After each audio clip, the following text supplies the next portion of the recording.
gente! Eu sou a Maria Eduarda, vou apresentar para vocês o nosso trabalho de CTS, da matéria de CTS. Faço parte do grupo 4 e hoje a gente vai falar um pouco mais sobre o micro-ondas, suas funcionalidades e tudo mais. Bom, para começar, né, a utilização do forno micro-ondas hoje faz parte do cotidiano de boa parte da população. Mas são poucas as pessoas que param para pensar, né, que como é possível aquecer um alimento em segundos sem nenhuma fonte de calor visível aí durante o processo. Pois bem, a gente vai tratar sobre essa questão de uma forma bem dinâmica e informativa, fazendo uma receita de pudim aí. E a gente vai tratar da história de criação, seu funcionamento, algumas considerações sobre as transferências de calor e as ondas eletromagnéticas envolvidas. Então tá bom, gente. Para começar, né, o nosso pudim aí, o que a gente vai precisar? Vai ser necessário, então, uma canequinha, um outro recipiente pra gente poder misturar as coisinhas, um ovo, leite e leite condensado também. E uma colher para poder misturar tudo. E o micro-ondas, né, gente? Lógico. A gente vai começar... eu esqueci da açúcar. A gente precisa de açúcar para fazer a calda, viu? Então, primeiro a gente vai começar fazendo a calda. Eu só vou pegar açúcar e já volto. A few moments later. Então, vamos lá, gente. Vamos pegar 2 colherzinhas de açúcar, colocar na caneca. E vai precisar de 1 colher de água também. Aí eu já volto daqui a pouquinho também. Voltei. Gente, eu já coloquei a água aqui, ó. Não sei se vai dar pra ver, tá vendo? Já tá com água, vocês misturam. E vamos lá colocar no micro-ondas pra virar uma caldinha. Isso daqui. Vai parecer, né, gente? Tá. Aí, a gente vai colocar no micro-ondas de 15 em 15 segundos pra poder virar a calda. Enquanto isso, eu vou contando pra vocês um pouquinho da história aí de criação do micro-ondas, mas toda hora vai ficar parando, então vamos com calma, né, gente? Pra não ficar muito interrompido, eu acho. Aí, ó, vamos lá de novo. Se a hora vai estar a mesma coisa, aparentemente. Coloca mais. 15 em 15 segundos. Tá, e agora vamos lá para a história de criação aí do micro-ondas. Bom, por volta de 1946, lá nos Estados Unidos, o engenheiro eletrônico Percy Spencer, não sei falar direito os nomes, tá, gente? Vocês me perdoem aí de novo, mas vamos lá, calma aí. O Percy Spencer, ele trabalhava em uma empresa fabricando magnetrons para esses aparelhos de radar. E aí, ele, em um dia de serviço, colocou uma barra de chocolate no bolso e foi pro serviço, né, gente? E aí, o que ele percebeu? Que enquanto ele trabalhava em um aparelho de radar ativo, a barra tinha derretido. Logo, ele já sabia, né, o Spencer aí, sabia que as micro-ondas geravam calor, e logo ele supôs que essas ondas escaparam do tubo de magnetron, atingiram e derreteram a barra de chocolate que estava no bolso dele. Tá bom, continuando com essa história aí, o Spencer não ficou satisfeito e começou a fazer outras experiências para ver se a tese dele estava realmente certa, né? Ele ficou então intrigado com o fato. E já volto pro pudim, hein, gente? Mas presta atenção aqui. Ele comprou um milho de pipoca, então, e colocou o pacote na frente do tubo de magnetron. E em poucos instantes ali, ele percebeu que as pipocas começaram a estourar. Logo, né, ainda não satisfeito com esse experimento, o Spencer resolveu fazer um novo experimento, mais uma tentativa aí pra ver se ele estava certo. Ele colocou um ovo cru dentro de um pote com um buraco e deixou voltado para o tubo de magnetron.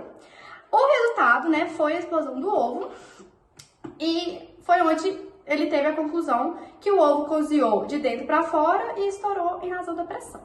Bom, E aí, naquela época, o magnetron já estava bem desenvolvido e ao perceber que ele poderia fazer a mesma coisa com outros alimentos, Spencer tratou aí de fazer com que pudesse obter o máximo aproveito das micro-ondas. Após diversos experimentos, né, eles não ficou só nesses aí que foram ditos, ele obteve em 1946 a primeira patente para o uso de micro-ondas para efeitos culinários.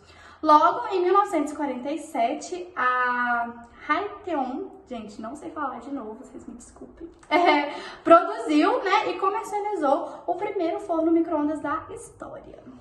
Agora vamos ver se nossa calda tá pronta. Olha, gente, eu acho que tá bom, senão vai acabar aqui o açúcar, tá? Tá amarelinha, tá em pontozinho de calda, assim, tá meio ralinha, mas aí vai do ponto que vocês gostam, tá? Da preferência do pudim. Beleza, então. Esse recipiente, a gente vai reservar ele. Aí, agora, a gente vai começar a fazer o pudim, né, a massa do pudim. Enquanto isso, eu vou estar explicando um pouquinho das transferências de calor e as ondas eletromagnéticas, tá, do micro-ondas. Mas vamos começar a fazer o pudim, que aí, enquanto isso, né, demora um pouquinho. Vamos lá, ó, gente, bem basiquinho. Vai pegar o ovo, vai pro ovo. Aí vai 8 colheres de leite e 8 colheres de leite condensado. Alô, galera da edição, agiliza esse negócio.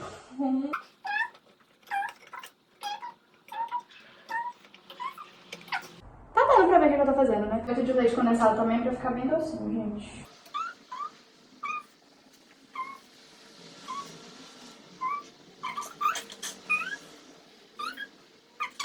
E aí, gente, é só você misturar tudo até ficar bem homogêneo, sem parecer que tem ovo, nem leite condensado, nem nada, tudo misturado mesmo.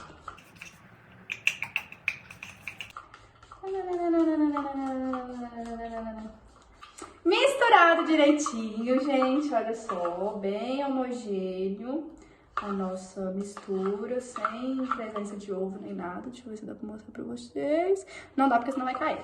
Mas é isso. Você vai misturar até sentir que não tem mais nada aqui no negócio.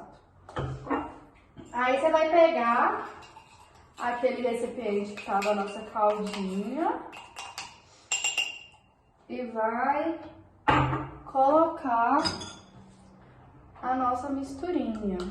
Coloca aqui a nossa misturinha.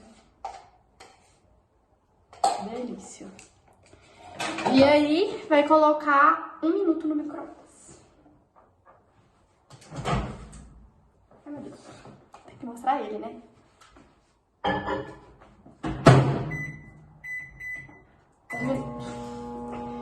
Enquanto isso, vamos falar um pouco aí de transferências de calor e ondas eletromagnéticas enquanto o pudim tá ali. Antes de entrar, então, na parte teórica de funcionamento do micro-ondas e seu principal componente, que é o magnetron, a gente vai passar um pouco pelo processo envolvido transferência de calor e radiação. Então, o que é radiação, né? Os tipos de radiações e afins. Radiação é um fenômeno físico que pode ser definido como a energia em movimento, ou seja, né, a propagação ou trânsito de uma partícula ou onda entre um ponto e outro no espaço. A radiação ela pode ser classificada conforme sua origem ou sua forma de interação com a matéria. Quanto à origem, ela pode surgir por meios naturais, nucleares ou artificiais. Os meios naturais são aquelas radiações que partem de fontes não produzidas por seres humanos, por tecnologia humana, no caso, né? E que ocorre de forma espontânea. Alguns exemplos são a radiação nuclear e a radiação cósmica. Já as artificiais, né, são aquelas feitas pelo ser humano, são produzidas a partir de equipamentos elétricos, nos quais as partículas como os elétrons são acelerados. Como um exemplo, né, são os tubos de raio-x, que são utilizados nos radiodiagnósticos aí. Existem também as radiações produzidas a partir de equipamentos não elétricos, no quais são elementos químicos irradiados, irradiados a partir da aceleração das partículas. Além dessa radiação natural e artificial, tem a nuclear, que são as radiações que partem do interior do núcleo de um átomo instável. O núcleo é instável quando o átomo apresenta, em média, 84 ou mais prótons em seu interior. Logo, tem as radiações nucleares, que são apenas 3, que é alfa, beta e gama. Agora a gente vai ver nosso pudim. Gente, vocês vão ver que não tá em forma de pudim ainda, então coloca mais 1 minuto.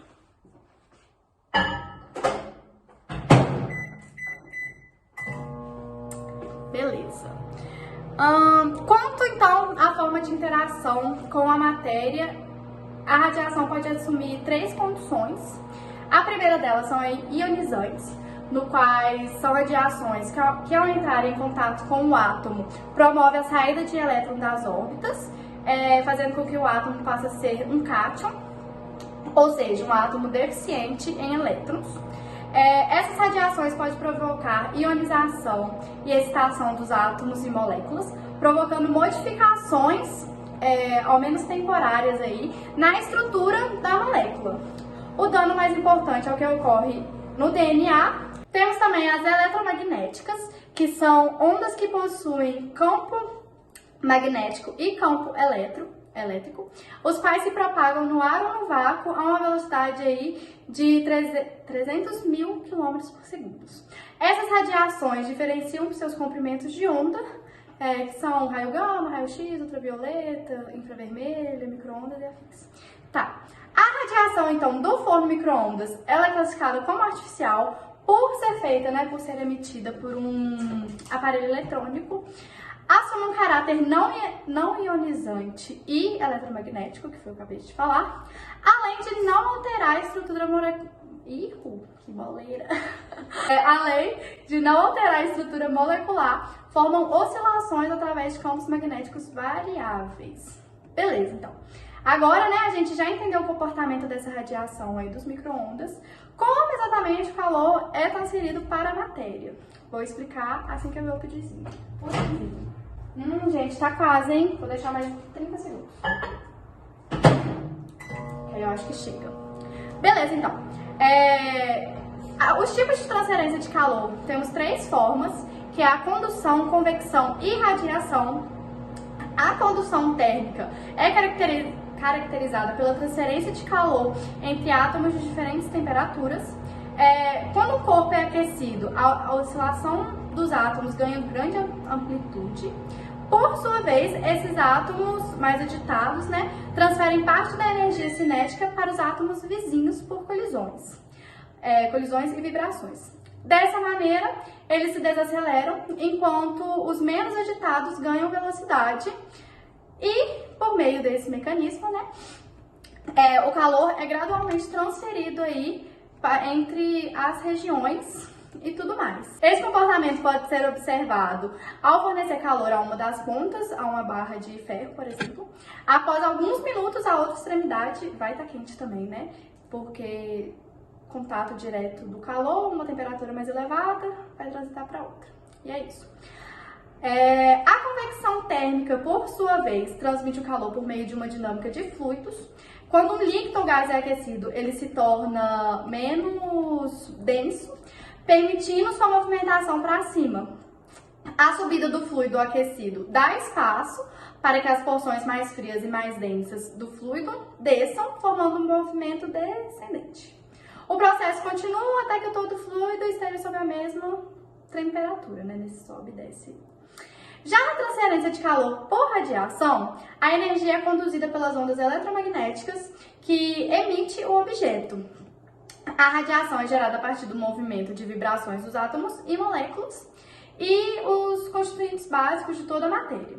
Diferentemente dos outros processos de transferência de calor, como a condução e a convecção, a irradiação pode ocorrer sem que haja a necessidade de um meio físico para a condução do calor. E isso só é possível porque as ondas eletromagnéticas podem propagar-se no vácuo. Quando absorvida, a radiação térmica aquece os corpos. No entanto, existem corpos que conseguem absorvê-lo com maior facilidade, outros com menos facilidade e tudo mais. Alguns fatores como a cor, a composição, composição química, os níveis de energia dos átomos e tudo mais, afeta aí nessa capacidade de absorção do calor. Um exemplo disso são roupas escuras, que se aquecem rapidamente do que as roupas claras, graças à sua maior capacidade aí de absorver calor quando irradiadas. Agora vamos ver nosso pudinzinho. Beleza, então. Como já é de se imaginar, né? O micro-ondas utiliza aí da terceira opção, que é a radiação. Ele aquece os alimentos através da radiação das ondas eletromagnéticas geradas dentro dele. É importante lembrar que o envolvimento de um processo não exclui o outro acontecer. Pensando em um recipiente de água colocado no micro-ondas após determinado tempo, a água do recipiente também passará pelo processo de convecção. Por via das dúvidas, eu vou deixar mais 30 segundinhos, que eu acho que é melhor. Beleza, então. Como vimos aí durante o processo de criação, né, a história de criação, o aparelho ressignificado por Percy Spencer, voltou os nomes que eu não sei falar, o magnetron, né, é o grande responsável pela emissão das ondas eletromagnéticas, e veremos aí como que ele faz isso. Bom, ele aquece um filamento que fica no meio de uma estrutura quase circular, que é onde as ondas eletromagnéticas serão geradas. Entre o filamento e essa estrutura há apenas um vácuo, e ele é importante porque o filamento esquenta quando a corrente elétrica passa por ele, liberando elétrons. Esses elétrons seriam em linha reta para fora do filamento, mas não é isso que a gente quer, né? Logo, por isso, né, os dois ímãs, formando um sanduíche como uma estrutura circular, de forma que o filamento passa por esses dois ímãs. Partículas carregadas, como os elétrons, quando passa por um campo magnético, como esse produzido pelos ímãs, sentem uma força que faz com que elas façam uma curva. Isso daí ocorre pois cargas elétricas em movimento uniforme sobre um campo magnético sofrem uma força perpendicular tanto à velocidade quanto ao campo, fazendo com que a carga constantemente circule. A ideia desses dois ímãs é que os elétrons comecem a girar ao redor do filamento. E o vácuo é importante para que os elétrons não colidam com os átomos do ar. Isso faria o magnetron gastar mais energia e o forno do micro-ondas perderia, né, a eficiência. Os elétrons, quando ficam girando, acabam induzindo uma carga nas estruturas mostradas no vídeo, de forma que elas ficam alternadas entre positivo e negativo. Vou tentar desinformar ele, vamos ver o que vai dar. O corpo é um abraço, né?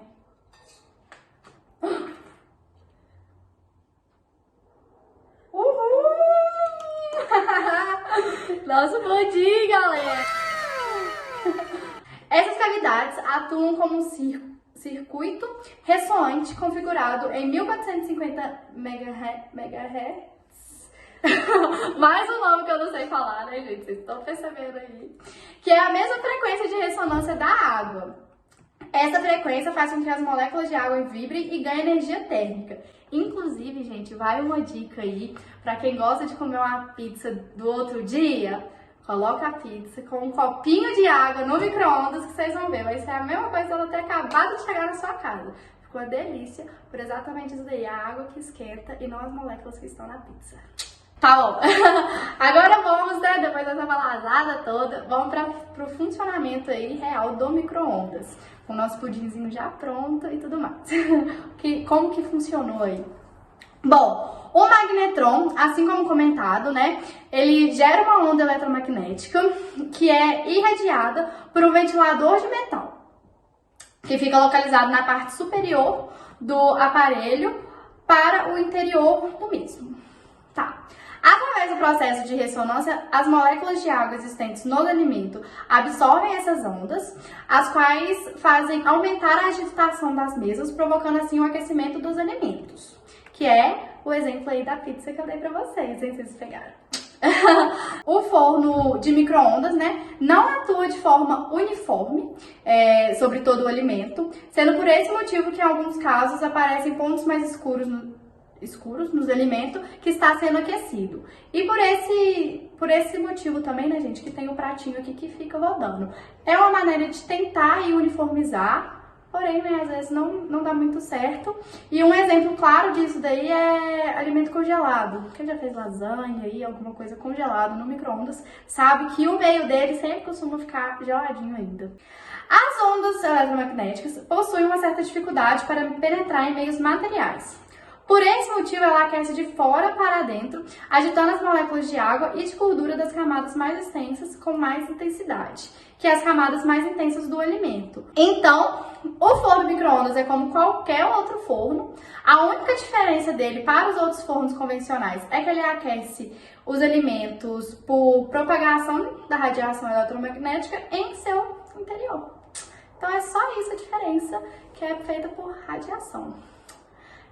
É isso, eu acho que eu falei um pouco de tudo, dei alguns exemplos aí, peguei na prática pra vocês, ó, nosso pudinzinho, lindo. Espero que vocês tenham gostado, espero que tenham entendido as funcionalidades aí do micro-ondas. Obrigada por ter assistido até aqui. Beijos, até mais, gente. E é isso, meninos, boa sorte pra editar.